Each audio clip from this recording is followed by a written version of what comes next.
오늘 컨텐츠는 한 남자에 대해서 이야기를 할 거예요.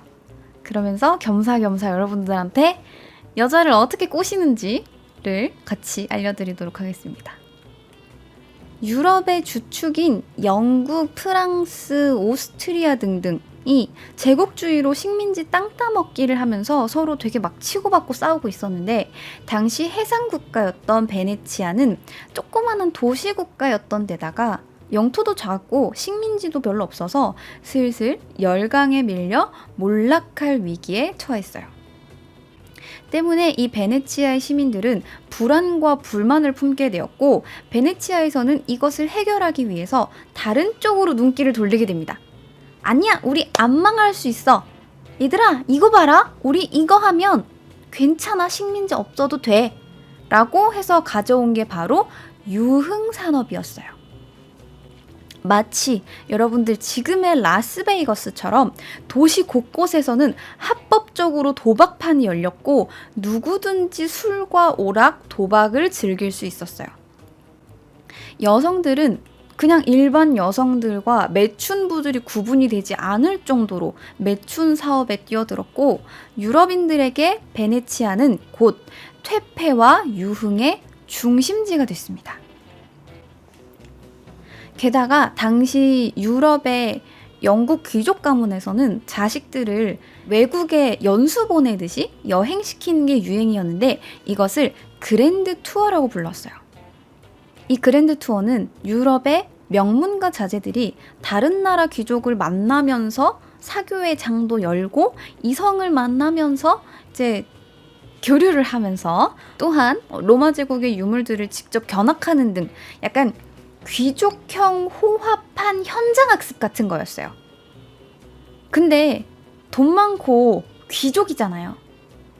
해외에 막 돌아다니잖아요. 놀고 싶잖아요. 부모님도 안 계신데요. 안 그래요? 고삐 풀린 거죠. 돈도 많고 펑펑 쓰는 거예요, 이제. 돈을 막 쓰면서 이제 이성을 만나고 싶어. 근데 거기에 딱 맞는 도시가 바로 베네치아였던 거예요. 그리고 이 1725년 4월, 관광객이 넘쳐나고 축제가 열리고 도박장이 열리는 베네치아에서 한 남자아이가 태어납니다. 후에 여성 편력과 바람둥이의 대명사가 된 이 아이의 이름은 조반니 자코모 지롤라모 카사노바 데 세인갈트입니다. 줄여서 카사노바예요. 희극 배우였던 아버지 자에타노 주세페 카사노바와 성악가였던 어머니 자네타 사이에서 6남매 중 장남으로 태어났어요. 자, 그런데 이 아버지가 카사노바가 6살일 때 사망하자 어머니는 극단 사람들과 함께 카사노바의 곁을 떠나버렸습니다. 이때 배우라는 직업은 약간 고급 매춘부 같은 느낌이었어요. 그래서 이 어머니도 영국의 왕족이랑 약간 연줄이 있었어. 그래서 그것 때문이었는지 어머니가 이제 카사노바의 곁을 떠난 거죠. 때문에 카사노바는 5명의 형제들과 함께 외할머니 댁에서 지내야 했어요. 8살 때까지는 딱히 큰일이 없이 잘 지냈어요. 보통의 아이들처럼 8살까지 잘 컸는데, 다만 이 카사노바가 코피를 되게 자주 흘리는 편이었단 말이에요. 별다른 이유 없이 코피를 많이 흘렸대요. 근데 그 카사노바의 외할머니는 의사보다는 민간요법을 신뢰해서 마녀나 점쟁이들을 더 많이 믿었고, 코피를 줄줄 흘려대는 이 카사노바를 데리고 마녀를 찾아가게 됩니다. 그래서 이 아이가 코피를 자주 흘리는데 어떻게 해야 될까요? 라고 물어본 거죠. 근데 왜 마녀한테 데려갔냐면, 당시 마녀란 약간 민간 신앙과 약초꾼의 혼합 형태였어요. 그래서 약초꾼처럼 약초를 가져와서 다려서 사람들에게 처방을 해주기도 하면서 주술도 외우고 마법도 하는 그런 형식의, 여러분들이 생각하는 그런 막 나타나라 불 이런 게 아니에요. 근데 여러분들이 알고 있는 그런 마녀의 형식은 다 띄고 있었단 말이에요. 때문에 검은 고양이, 여기저기 널려있는 약초, 연기를 뿜으면서 끌어대는 단지, 주문, 마법, 이런 것들, 처음 보는 마녀의 방은 카사노바한테 엄청나게 놀라운 광경이었어요. 그래서 그때부터 카사노바는 미스테리한 세계에 관심을 갖게 됐다고 합니다. 근데 미스터리한 것과는 별개로 마녀의 치료가 별 효과가 없자 외할머니는 어쩔 수 없이 카사노바를 의사에게 데려가게 됩니다. 근데 의사가 처방을 이렇게 해줍니다. 베니스의 공기가 나빠서 아이가 코피를 자주 흘리는 것 같네요. 당시에는 원인을 잘 모르면 공기 탓을 했어요. 그래서 예전에는 패스트 같은 것도 공기 때문이라고 믿었어요. 그래서 사람들이 이 지상에 안 살고 막 지하로 숨어들었잖아. 공기 때문에. 지금 뭐가 났어요? 그러면 스트레스입니다. 목소리가 안 나와요? 스트레스입니다. 머리가 아파요? 스트레스입니다. 발바닥이 아픕니다. 스트레스입니다. 이런 거 있잖아요. 다 그런 것처럼 그 당시에는 공기 탓이었던 거예요. 자, 그러니까 내가 제일 아끼는 첫 번째 아들, 우리 장남 카사노바가 베니스의 공기가 안 좋아서 자꾸 아프고 코피를 흘린다고 하니까 할머니가 이 카사노바를 베니스에서 떠나보내서 기숙학교에 머물게 하게 됩니다. 근데 이 카사노바가 기숙학교를 엄청 싫어해서 약간 과외 형태로 과외 선생님의 집에 머물면서 과외를 받는 형식으로 기초 학문이랑 바이올린 같은 악기를 배웠어요. 그런데 이 집에서 선생님의 여동생이 자꾸 카사노바한테 스킨십을 합니다. 안고 막 껴안고 팔짱도 끼고 막 그래서 요때 여성에 대해서 엄청 많이 배웠대요. 둘이 손을 잡거나 끌어안는 등 나이가 어렸던 카사노바한테는 엄청 신선하고 충격적이고 놀라운 경험이었겠죠. 이후 그는 15살에 파도바 대학에 들어가서 법학을 전공하게 됩니다. 파도바 대학에서 법학을 전공하면서 같이 라틴어, 그리스어, 프랑스어, 히브리어, 스페인어, 영어 등을 배우고 신학, 고전문학, 자연과학 등의 교양을 쌓으며 춤, 펜싱, 승마, 카드게임과 운동 등 사교수를 익힙니다. 그렇게 17살에 대학교를 졸업했어요. 뿐만 아니라 이 카사노바는 15살에 그 모든 걸 하면서 대학 생활을 하면서 성직에도 입문했어요.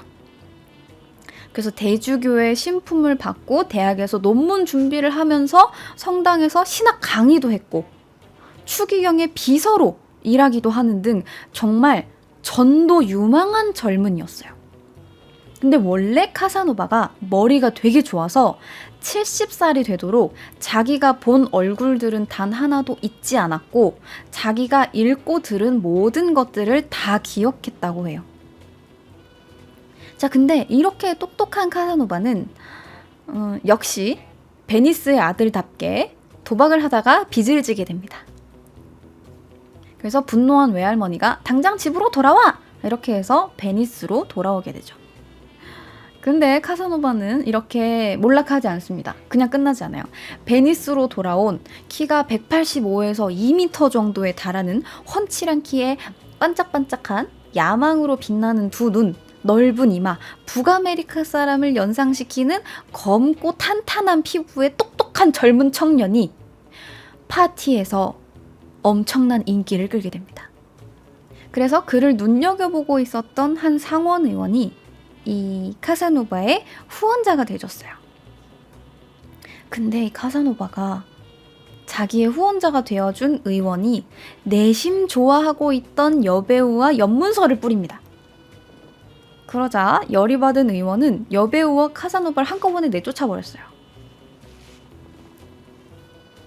여자 때문에 후원자를 잃고도 정신을 못 차린 카사노바는 18살에 꼬신 사보르냥이라는 자매와 함께 첫 경험을 합니다.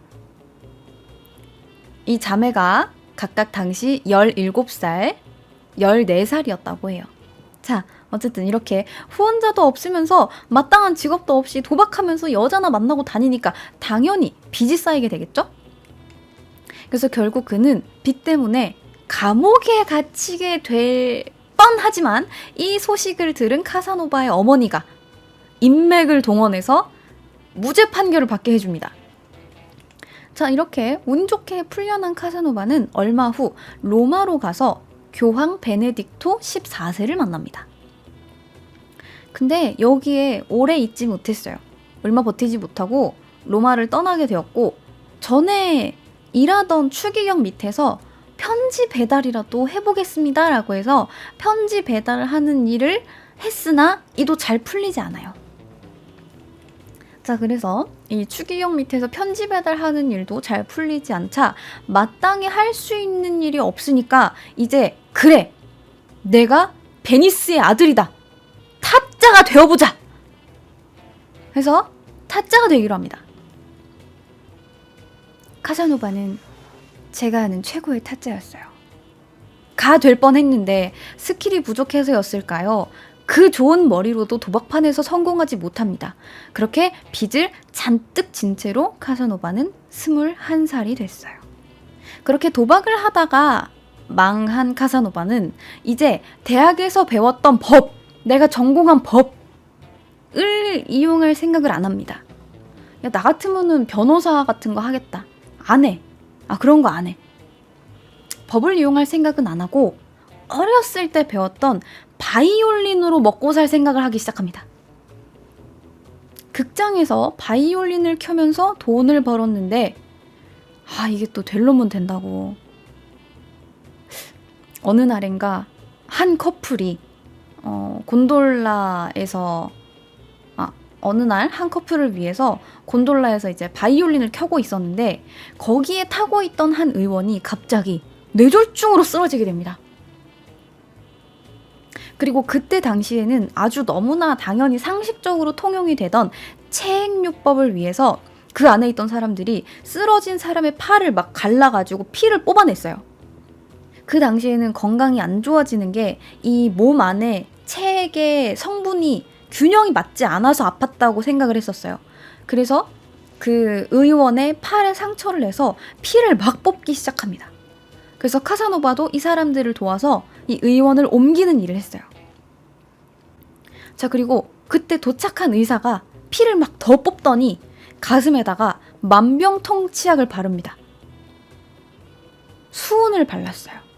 가슴에다가 수은을 찹찹 발랐는데 당연하게도 이 의원의 상태가 점점 급격하게 악화되기 시작합니다. 그래서 이미 늦었습니다. 신부님을 부르시죠. 라고 이미 늦었다고 생각한 의사는 가망이 없다면서 신부를 부르라고 했는데 뒤늦게 카사노바가 이 수은을 닦아내고 가슴에다가 시원한 물수건을 딱 대주니까 의원이 갑자기 호전되더니 일어나 버렸어. 그래서 살아난 이 의원이 자신의 생명의 은인인 카사노바의 후원자가 되어줍니다. 그렇게 또다시 후원자를 얻은 카사노바는 이제 돈을 벌지 않고도 귀족처럼 살 수 있게 됐어요. 키 크고 잘생겼고 똑똑하고 악기까지 잘 다루던 이 청년이 이제 돈도 많아요. 전성시대가 열리게 되는 거죠. 멋진 옷을 탁 갖춰 입고 머리를 딱 묶고 파우더를 뿌리고 향수까지 끼얹은 다음에 도박판과 파티를 돌아다니면서 여자들을 만납니다. 그래서 이 모습을 본 카사노바의 후원자는 너 언젠가 그러다 진짜 큰일 한번 난다 라고 경고를 했지만 카사노바는 당연히 들어먹질 않았고, 그러다가 그가 베니스에서 거의 쫓겨나다시피 도망치게 되는 사건이 벌어지게 됩니다. 한 번은 자신을 모욕한 자를 놀라게 하겠다고 묻힌 지 얼마 안 된 시신을 판에서 장난을 친 거예요. 그 상대는 놀래서 쓰러진 다음에 온몸이 마비가 돼서 2번 다시 일어나지 못했어요.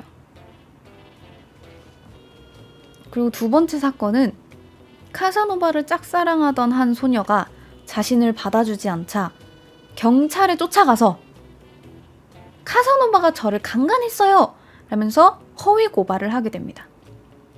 무고죄로 고소해서 인생은 실전이야를 보여줬어야 됐는데 놀란 카사노바는 베니스에서 그냥 도망쳐버립니다. 그렇게 그가 도망친 곳은 기독교가 존재하지 않는 오스만 제국이었어요. 그래서 오스만 제국에서 다시 이제 이탈리아 반도로 돌아오게 된 카사노바는 프리메이슨이라는 곳에 가입을 하게 됩니다. 그 비밀 첩보 단체라는 그 프리메이슨에 가입을 하고 비밀 첩보 요원으로 활동을 했다고 해요. 그는 첩보의 왕국인 베네치아 사람이면서 교황청에서 일한 적도 있었으므로 교회에 대해서 많은 걸 알고 있었고, 그 카사노바는 이 능력을 이용해서 파리랑 빈을 돌아다니면서 여자들을 만나고 다녔어요. 뭐 했겠어? 뭐 비밀단체 들어가서 뭐 했겠어? 여자 만났겠지. 그리고 여기를 돌아다니다가 평생 잊지 못할 한 여인을 만나게 됩니다. 이름은 앙리에타라는 여자예요.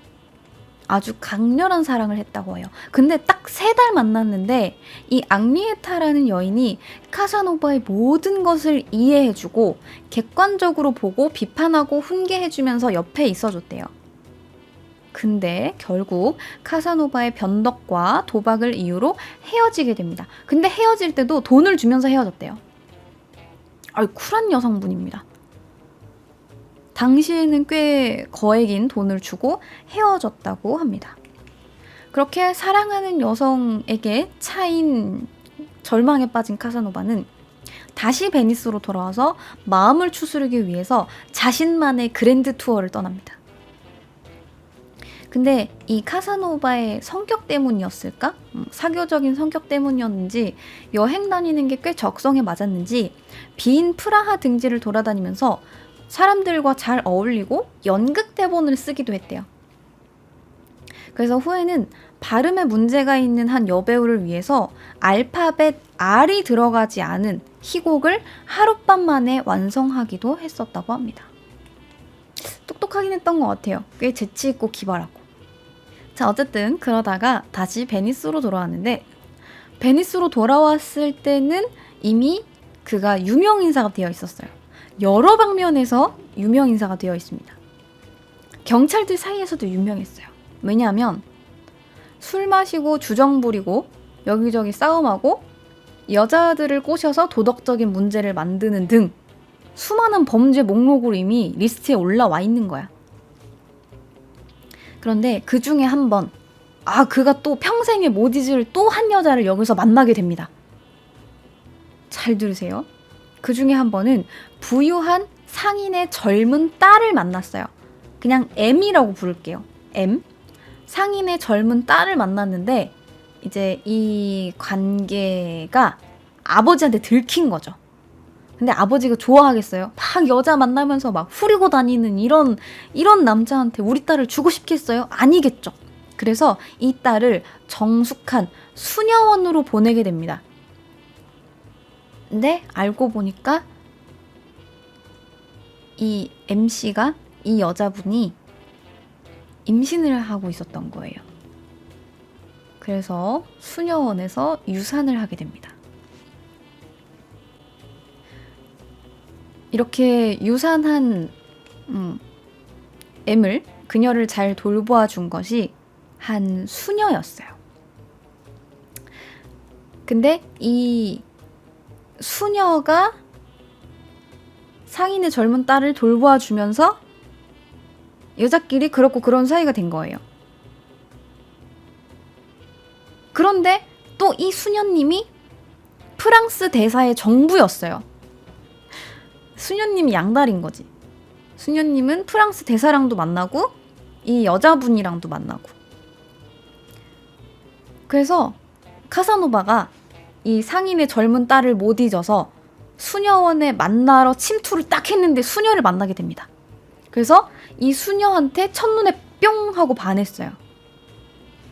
그렇게 프랑스 대사, 수녀, 상인의 젊은 딸, 카사노바가 사각관계가 됩니다.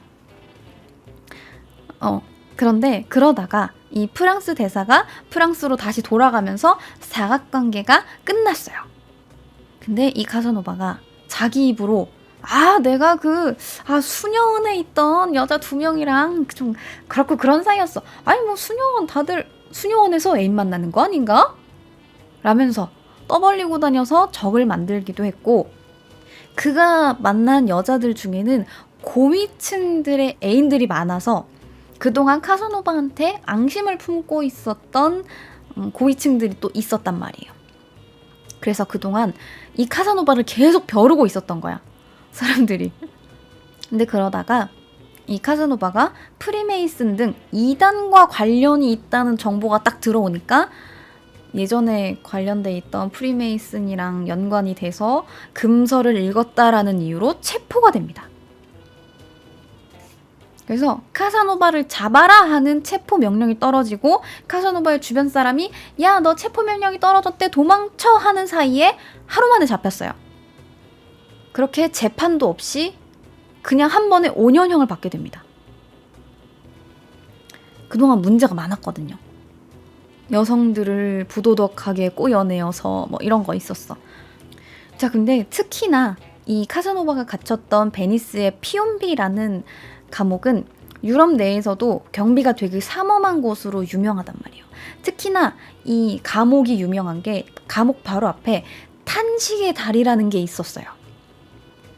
근데 이 다리가 죄인들이 감옥으로 연행될 때 건너는 다리였고, 자기가 감옥에 수감이 돼서 창문으로 보이는 게 저 다리인 거예요.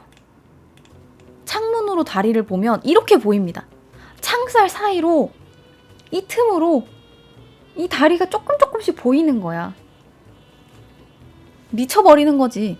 그러니까 감옥 창문에서 늘 이 다리를 쳐다보면서 자유를 갈망했기 때문에 탄식의 다리라고 불리는 겁니다.